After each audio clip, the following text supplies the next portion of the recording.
Hello and welcome to Toolbox for the Trades. My name is Amanda Salvatore, and today I am joined by Robert Clinkenbeard, CEO of Wilson 360.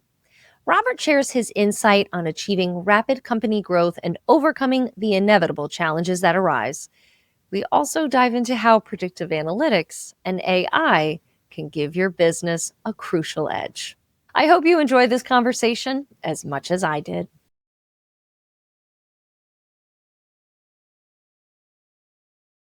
Robert Clinkenbeard, you are the CEO of Wilson 360 and host of the Commercial Landscaper podcast. And today we are going to be discussing navigating rapid business growth. Thank you so much for coming onto the podcast today.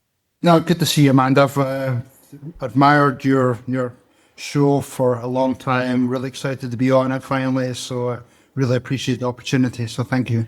We appreciate you. Thank you so much. So as you know, with Toolbox for the Trades, we always like to start with a little icebreaker. And I know you have played semi-pro rugby. You've done 4 Ironmans. So I would love to know, what is the best piece of advice from a coach that you've received? I think the biggest piece that I've talked about I heard is, communicate well, which is something we don't necessarily hear a lot in business. Lean on the support from your team, other experts, coaches, mentors. Sometimes I think we feel as though we know everything. And I think that's a detriment to growing a business. Whereas if you lean on, experts and people around you and ask their advice, maybe not necessarily all of them are correct, but if at least you're hearing different opinions, then you'll learn from it, you'll improve your game, you'll improve how you do your different disciplines. You're just being open to asking questions and then actually stopping talking and listening. And now that you're coaching, I'm sure that's something that you implement as well.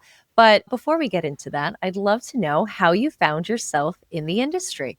Not bore you with all the details, but happened back in Scotland, left high school, was looking for some type of summer job. There was a wholesale nursery that was looking for summer work that moved into working the retail side of things. I've always had an interest in sports, and I started to think, how can I combine the interest in sports to be working outside?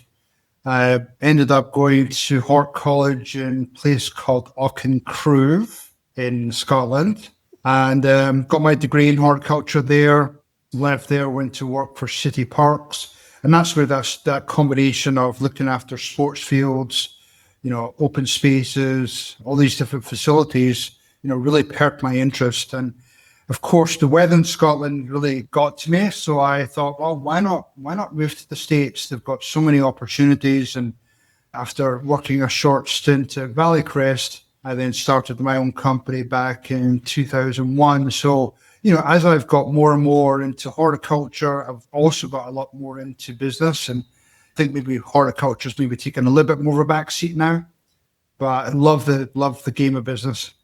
And now you are with Wilson 360. Can you tell, for those who may not know or are familiar with it, can you explain your mission? Just to be that premier company for primarily landscape, green industry companies. We do also work with other trade companies, but when I had coaches, peer groups back when I had my own business, I felt as though everything was very siloed. Somebody bring in a coach maybe for sales, another coach for budgeting, somebody else to help with operational elements, so that everybody's working in silos. So my vision was, let's create a coaching consulting firm that could offer all these things under one voice. So I've now we have now 13 experts on the team.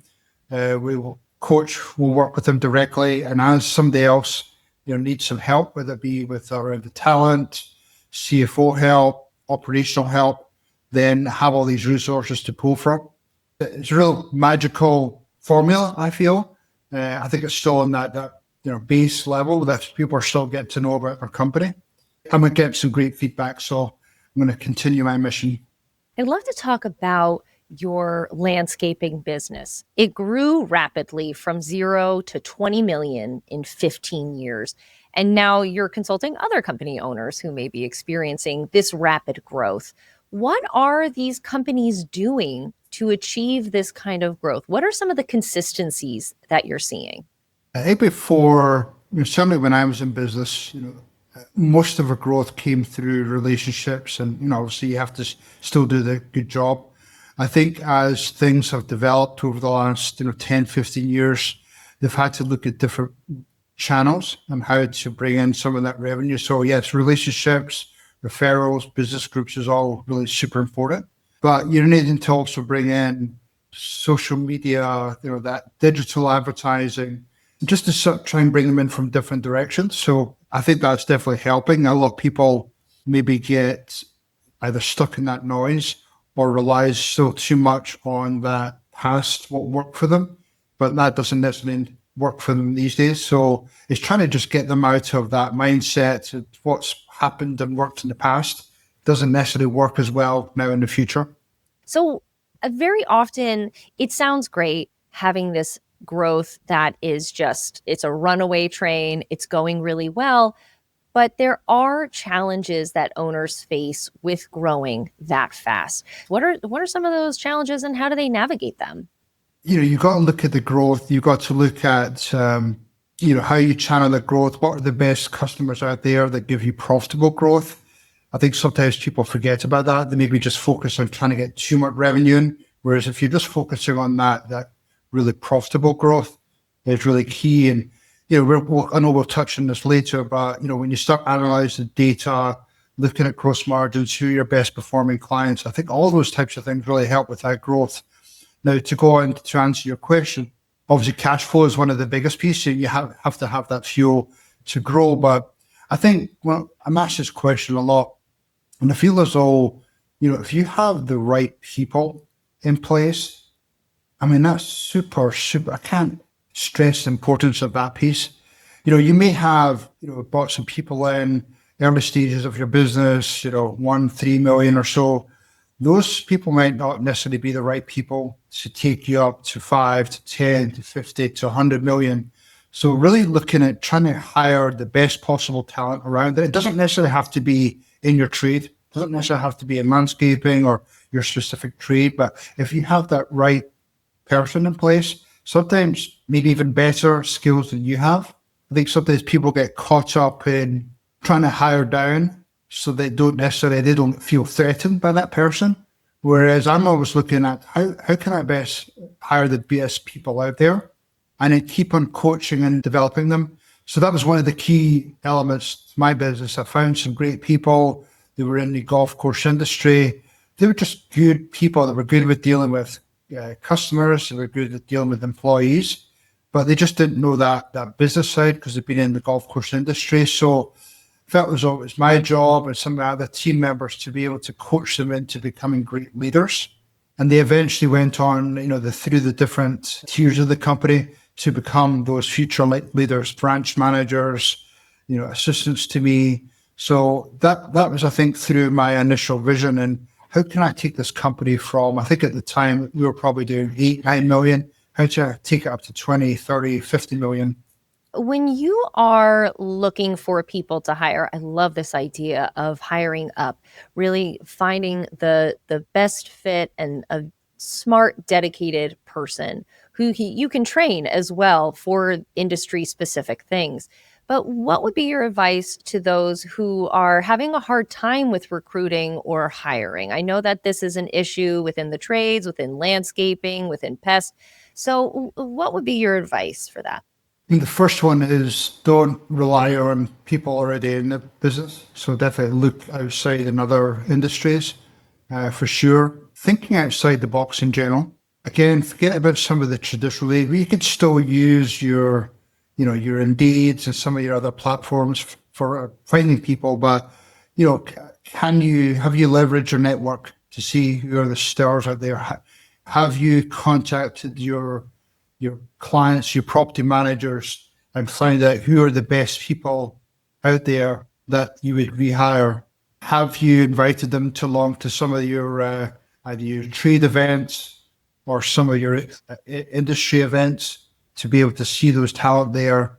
When you're wandering around the stores or restaurants, are you observing people that are really working hard and treating people well. I've hired numerous people who have either gone into like a Starbucks or a fast casual restaurant and just observed them naturally working.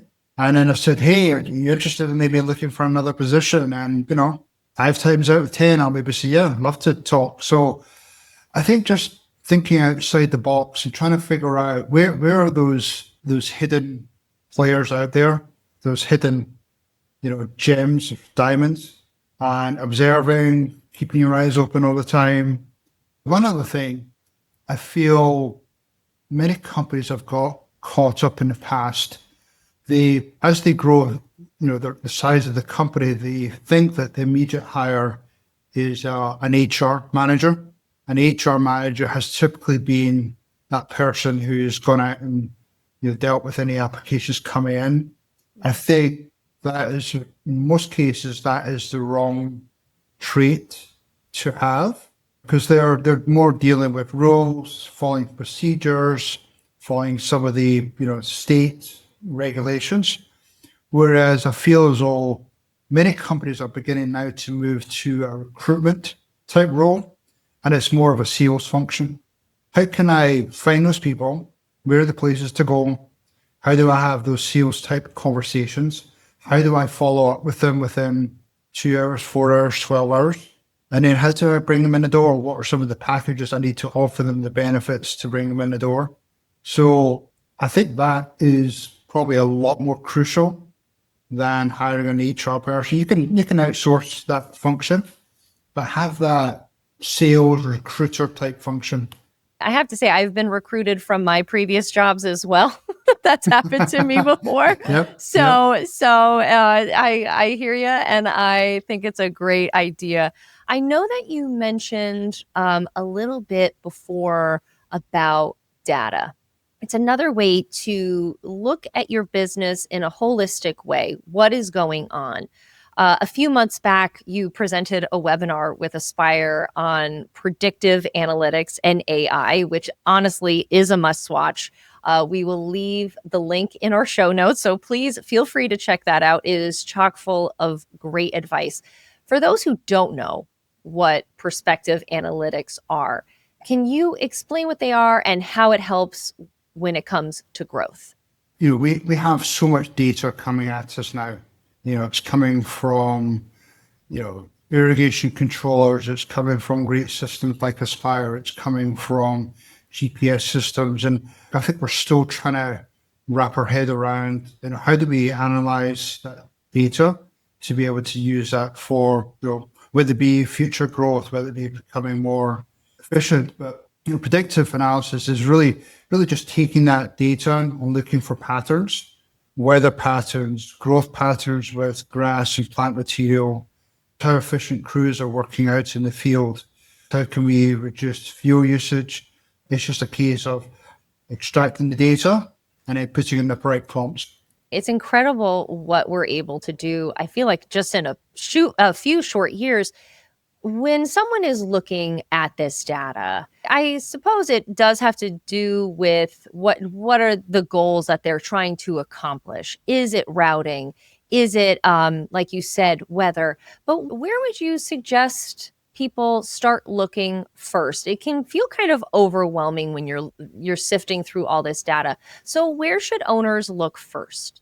The biggest issue I hear from owners is around the people and the lack of talent.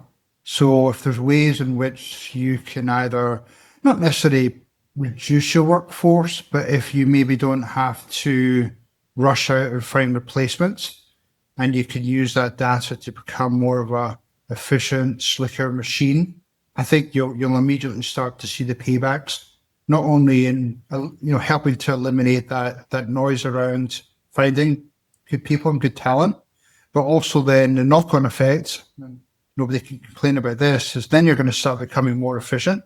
Maybe you'll be able to get more work done, or you'll be able to get work done more efficiently. So that's going to help the bottom line. Yeah, data, people, probably the biggest priority out there. Let's talk about AI. It is the topic of the summer, if you will. It's the topic of the year, really. What about the technology is most exciting to you when it comes to growing a business? I mean, just the speed of the information coming to you, the analysis of that data. I think a lot of people get worried about, is it going to replace people? And I'm not necessarily sure I buy into that. I think with the use of the data and the AI, you're going to be able to speed up a lot of processes, and you'll be able to consume and get more things done more efficiently and lot more quicker. Definitely not scared of it. I think to be able to find those models that work best for your company and even double down into that. You know, one of the things I find when you talk about data, AI, predictive analysis, you know, when you look at what type of talent do we need to bring in the company, and I think this is another missing piece that people are not embracing, is that if we could find that younger workforce that is tech savvy, that could live on this data and produce all these great reports and then feed your operational team, I mean, that's just going to be game changing right there. Again, don't rely on maybe traditional methods. Look at how can I bring in the right talent, maybe slightly different talent, to help then feed my operational teams, my sales teams on how we can become more efficient, more effective, and how we put ourselves out there. I know that a lot of people are hesitant about AI, like you had mentioned previously. When you're consulting, what are other concerns that maybe some owners are having about using AI other than it replacing people? I'm not sure if the concerns is around where data, the AI is going. I think a lot of people know it's here, don't realize how quickly it's coming. They're somewhat turning a blind eye to it because maybe they don't necessarily understand it and they don't know where to start. This train is quickly coming down the tunnel. My best recommendations is embrace it quickly, and figure out how can I start adopting that into my company. We also 360, we have somebody that has that AI, IT expertise that can go into companies and do an analysis of where they currently stand. How can we automate things? How can we use AI to provide that better service in two ways, to either serve their clients better or to be able to speed up some of the internal functions they have, like sales, like customer retention, like operational needs, like routing or use of fertilizers and some of the other materials. But definitely embrace it. Don't run away from it. Yeah, it's coming. It's coming It's for coming. you for sure. It's already here. It's already here. Yeah. So quickly jump on that train, the better.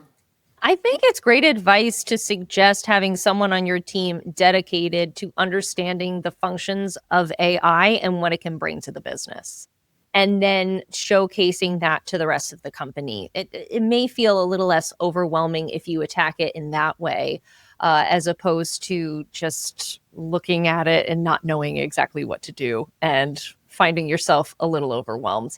There's a lot to do with AI when it comes to the future and what we're excited for. So, what are you looking forward to with this new technology? Two things is, you know, A, how can I make my coaching firm more efficient and deliver more to my clients? How can we, you know, introduce, you know, chatbot bots or just better serve our customers? So that excites me. And then, you know, as we start doing some case studies with our clients and how we can improve, you know, what they're seeing out there in terms of AI, use of data, analyzing crews, you know, even tying in things like robotics and the information coming from those is, you know, using those case studies to then say, hey, this is what can be done. But I think that's part of the challenge with owners is they don't know. So how can we showcase, here's some of the things that can be done with it. And then once you start seeing those results in black and white, then it's, as you say, it piques their interest. Maybe they start off with a small project, then that might turn into other projects. And now suddenly it's really ingrained in their company. Yeah, there's so much to look forward to. There really is. And also seeing it in action demystifies it and makes it more approachable.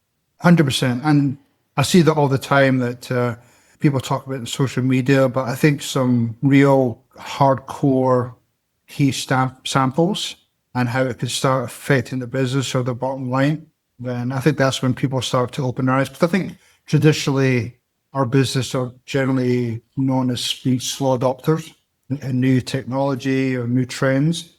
So I think the quicker they hear those case studies, and that's what I'm hoping to do to serve my clients. I have to ask, when you were running your own landscaping business, what do you wish you got to use with AI?